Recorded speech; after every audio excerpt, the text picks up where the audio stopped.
One Cheesecake Factory will do $600,000 a year in profit. One little Chipotle, about a third of the size, will do $400,000. You can fit about 3 Chipotles inside this building. This, what's called profit per square foot, is part of the reason Chipotle has been on the verge of overtaking Starbucks as the second most valuable food service chain in the world. But it's this excellent use of space in combination with what you get when you order at Chipotle that's puts the company on a collision course with McDonald's, the most valuable food service chain in the world. Today, McDonald's is worth triple Chipotle, but Chipotle is starting to steal customers from McDonald's, and McDonald's has a ton of customers left to take. This is a standard meal from McDonald's. Double cheeseburger, medium fries. There are 770 calories in this, and it was $9.03. For every dollar you spend at McDonald's, you get back about 100 calories. There might be promos and other things to lure people in the door, but the regular menu is going to come in at about 100 calories per every dollar spent. Now, this is a very typical meal from Chipotle. A chicken burrito, tortilla, rice, beans, chicken, cheese, salsa, lettuce, 1,080 calories. Cost?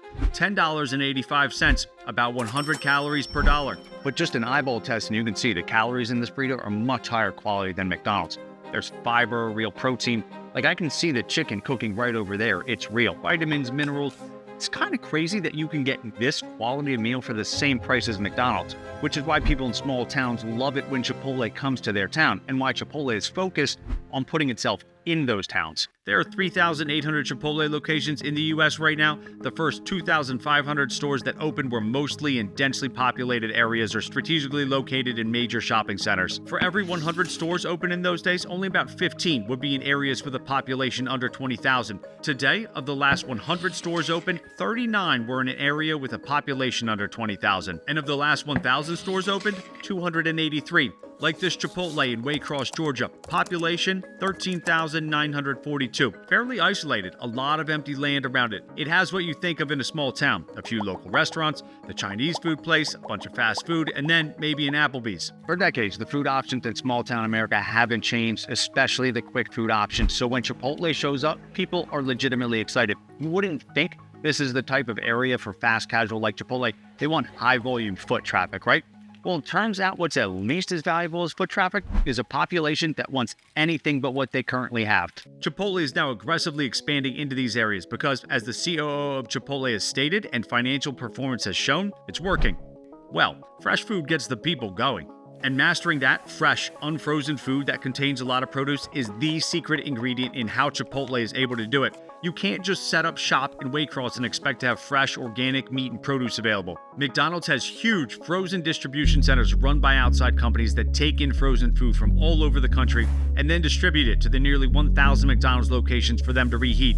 McDonald's doesn't make its own food. One of just 3 chicken nugget suppliers, Tyson Foods Feed, one of them will send pre-made flash frozen nuggets to, for instance, a giant frozen distribution center outside of Atlanta owned by Martin Brower. Martin Brower will store them in giant freezers, only delivering them to McDonald's when needed. If stored, frozen, and transported correctly, these things can last for years. This is how traditional fast food really started to gain traction. Flash freezing, which started to become feasible at large scale in the 60s and 70s. It is the single reason fast food chains were able to expand to all corners of the earth while also staying profitable. Prepare all the food in a few locations, quickly freeze it, and then ship it where it needs to go. Thaw it in the microwave or fryer, boom, happy customer. Much easier than how Chipotle does things, where everything except the tortillas, taco shells, cheese, and sour cream are made in-house. Most of it right in front of you. Nothing is ever frozen, including the meat. This is what set Chipotle apart from fast food, and it worked, but it's also been a huge liability. How worried should we be about Chipotle in the wake of the E. coli outbreak? It spread to 9 states. The CDC now investigating another outbreak. A specific food has not been able to be identified. This is one of 5 disease outbreaks the burrito chain has had.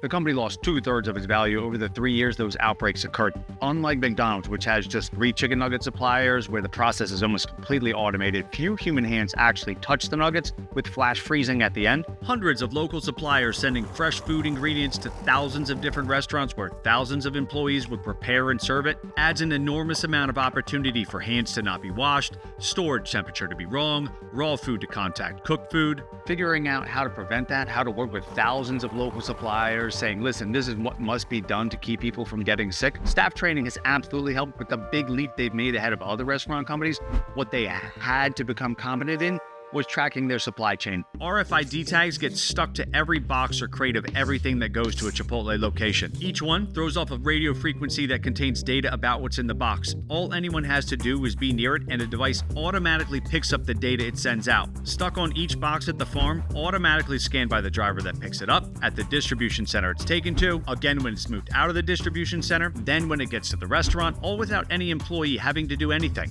After years of testing, this is being rolled out in full this year. It's something no other restaurant company has. Completely frees up employees while providing near real-time visibility into the supply chain, so that should something go wrong, somebody gets sick and it's traced back to Chipotle, they know exactly where that box of lettuce was at all times, what other boxes it was near, who touched it, what farm it came from, without question. You would think this is how things are done by default, but it's not. There are tens of thousands of farms and food manufacturers in the country. Getting them all to standardize how they process, transport, store, and share data about their products is an enormous challenge. In 2018, the FDA asked for all romaine lettuce in the entire US to be destroyed after people started getting sick because they had no way of determining what lettuce came from where. So these outbreaks, not great. Nobody wants to get their customers sick, but they forced Chipotle to invest in this type of technology to make their supply chain safer. And because of that, they can now confidently expand into these rural towns and even internationally. But none of this really matters if a customer doesn't get their food fast.